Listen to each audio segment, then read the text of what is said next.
The prophet Jeremiah was concerned, and he cries out to the Lord, and he says, Lord, why do the wicked prosper? Why won't you deal with them?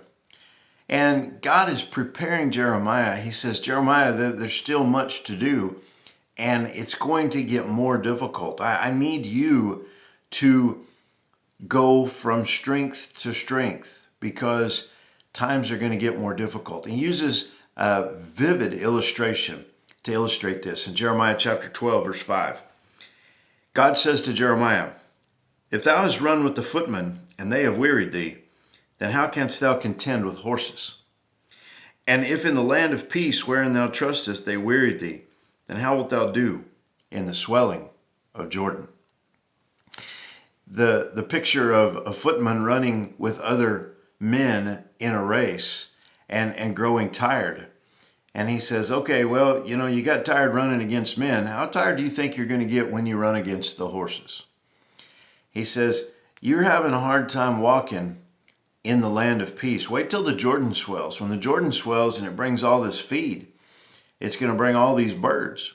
And it's going to bring all these animals, and that's going to bring the lions. And you're going to have to walk through that, and it's going to be even more dangerous than it is right now. Now, these are illustrations that Jeremiah could very vividly see and understand.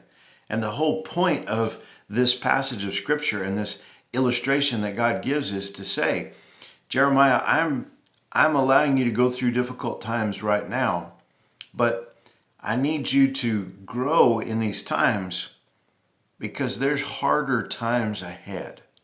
Now, most people don't ever want to hear that, but we need to understand that there are difficult times in life that we're going to have to face. And we need to learn the lessons that God is teaching us as we go.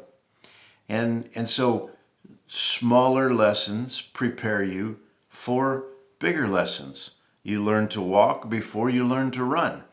And that's what God is showing Jeremiah and preparing him for.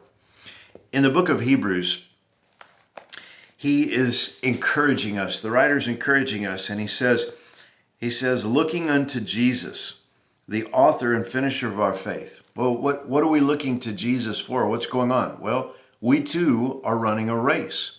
The verse right before that says, wherefore seeing we also are compassed about with so great a cloud of witnesses, let us lay aside every weight and the sin which doth so easily beset us, and let us run with patience the race that is set before us. We're running a race. We're involved in an athletic competition, if you will. And in order to do that, we must have endurance. A long race, a marathon type race, we need endurance. And so he tells us the source of endurance. Looking unto Jesus, the author and finisher of our faith, who for the joy that was set before him endured the cross, despising the shame, and is set down at the right hand of the throne of God. For consider him that endured such contradiction of sinners against himself, lest ye be wearied and faint in your minds. You see, God doesn't want us to faint. He wants for us to endure the trials, the testing, the difficult times, the temptations that we face in life. And so he uses smaller tests and trials to prepare us for the bigger ones so that we can have some experience in walking by faith and we can learn those lessons. And then when the bigger trial hits, we know where to go. We know how to cope. We fix our eyes on Jesus. We look to him and we see that suffering comes first and then glory. That's what happened in Jesus' life.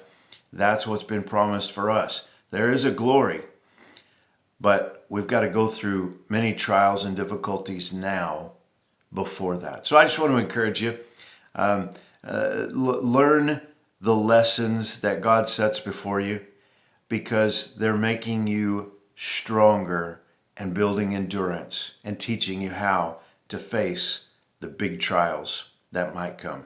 God bless you. Have a great day.